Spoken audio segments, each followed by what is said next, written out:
ANM ನ್ಯೂಸ್ಗೆ ಸ್ವಾಗತ. ಕೂಲಿ ಹಣ ಕೇಳಲು ಹೋಗಿದ್ದ ಕುಟುಂಬದ ಮೇಲೆ ಹಲ್ಲೆ ಮಾಡಿದ ಇಟ್ಟಿಗೆ ಫ್ಯಾಕ್ಟರಿ ಮಾಲೀಕ. ಕೂಲಿ ಹಣ ಕೇಳಲು ಹೋಗಿದ್ದ ಕುಟುಂಬದ ಮೇಲೆ ಇಟ್ಟಿಗೆ ಫ್ಯಾಕ್ಟರಿ ಮಾಲೀಕ ಮಾರಣಾಂತಿಕ ಹಲ್ಲೆ ನಡೆಸಿರುವ ಘಟನೆ ತಾಲೂಕಿನ ಕಸಬಾ ಹೋಬಳಿಯ ಕಲ್ಲಹಳ್ಳಿಯಲ್ಲಿ ನಡೆದಿದೆ.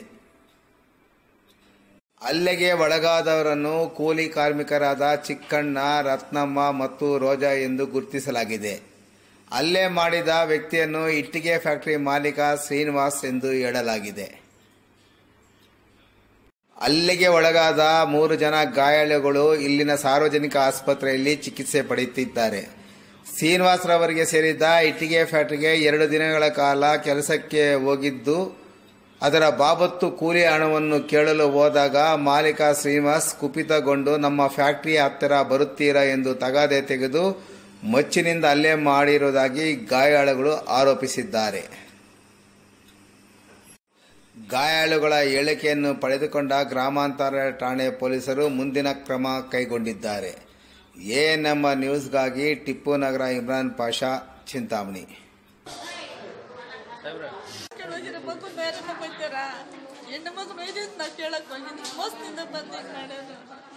ಹಿಂದ್ಗಡೆ ಮೋಸದಿಂದ ಬಂದು ಹಾಕಿರೋದು. ನನ್ನ ಮಕ್ಕಳೆಲ್ಲ ಗಂಡು ಮಕ್ಕಳು ಯಾರು ಇಲ್ಲ, ನಮಗೆ ತಿನ್ಕೋಬೇಕು. ನನ್ನ ಫ್ಯಾಕ್ಟ್ರಿ ಹತ್ರ ಯಾಕೆ ಬರ್ಬೇಕು ನೀನು? ನನ್ನ ಫ್ಯಾಕ್ಟ್ರಿ ಹತ್ರ ನಿಂಗೆ ಏನು ಕೆಲಸ? ನನ್ನ ಫ್ಯಾಕ್ಟ್ರಿ ಹತ್ರ ಏನು ಕೆಲಸ ಅಂತ ಕೇಳ್ದ. ನಾವು ಕೊಟ್ಟಿರೋ ಕಾಸು ನಾವು ಕೇಳ್ಬಾರ್ದ? ಅವನು ಕೂಲಿ ಮಾಡೋರೆ, ನಾವು ಕೂಲಿ ಮಾಡೋರೆ. ಕೂಲಿಯನ್ ಏನೋ ಒಂದು ಬಾಡಿ ಅನ್ಬೇಕು, 100 ರೂಪಾಯಿ ಸಹಾಯ ಮಾಡಿರ್ತೀರಿ. ಅದನ್ನ ನಾವು ಕೇಳಿದಕ್ಕೆ ನಮ್ಮನ್ನೇ ಹಿಡ್ಕೊಂಡು ಹೊಡಿಯೋದು. ನಮ್ಗೆ ಯಾರು ದಿಕ್ಕು ದಪ್ಪಿಲ್ಲ ಅಂತ ಹೇಳಿದ್ರೆ ರಾತ್ರಿ ಎಲ್ಲ ಮನೆಗೆ ಬಂದು ಏನಂದ್ರೆ ಅದೆಲ್ಲ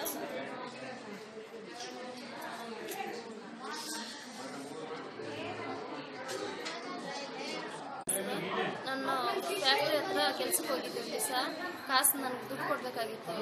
ನಾನು ಕೊಟ್ಟಿದ್ದ ದುಡ್ಡು ಅವನು ಇಸ್ಕೊಂಡು ಖರ್ಚು ಮಾಡ್ಕೊಂಡ್ಬಿಟ್ಟಿದ್ದ. 2 ತಿಂಗಳಾಗಿತ್ತು ಕೊಟ್ಟು. ಇವಾಗ ಹೋಗಿ ಕೇಳಿದ್ದಕ್ಕೆ ಅವನು ಹೆಂಡತಿ ಇಬ್ಬರು ಸೇರಿ ನನ್ನ ಹಿಡ್ಕೊಂಡು ಹೊಡೆದ್ರು. ಮತ್ತೆ ನನ್ನ ತಾಯಿ ತಂದೆಗೆ ಫೋನ್ ಮಾಡಿ ಬಾ ಅಂತ ಕರೆದಕ್ಕೆ ಅವರು ಶ್ರೀನಿವಾಸ ಮತ್ತೆ ಅಪ್ಪನ ಮಗಳಿಬ್ಬರು ಬಂದು ನನ್ನ ತಾಯಿ ತಂದೆಗೆ ಇಬ್ಬರು ಮುಚ್ಚಿಂದಕ್ಕೆ ಹಾಕಿದ್ದಾರೆ. ಏನಕ್ಕೋಸ್ಕರ ಲೇಟ್ ಆಗಿದೆ? ನಾನು ಕೊಟ್ಟಿರೋ ದುಡ್ಡು ನಾನು ಕೇಳಿದ್ದೆ.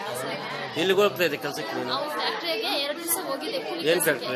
ಇಟ್ಟಿಗೆ ಗುಡ್ ಕೆಲಸಕ್ಕೆ ಹೋಗಿ 2 ದಿವಸ ಮಾಡಿದ್ದೆ. ಕೂಲಿ ಕಾಸು ಕೇಳಿದ್ದಕ್ಕೆ, ಕೇಳಿರೋ ದುಡ್ಡು ಕೇಳಿದ್ದಕ್ಕೆ ಅವರು ಇಷ್ಟು ಮಾಡಿದ್ರು ಸರ್, ಮುಚ್ಚಲಾಗಿ.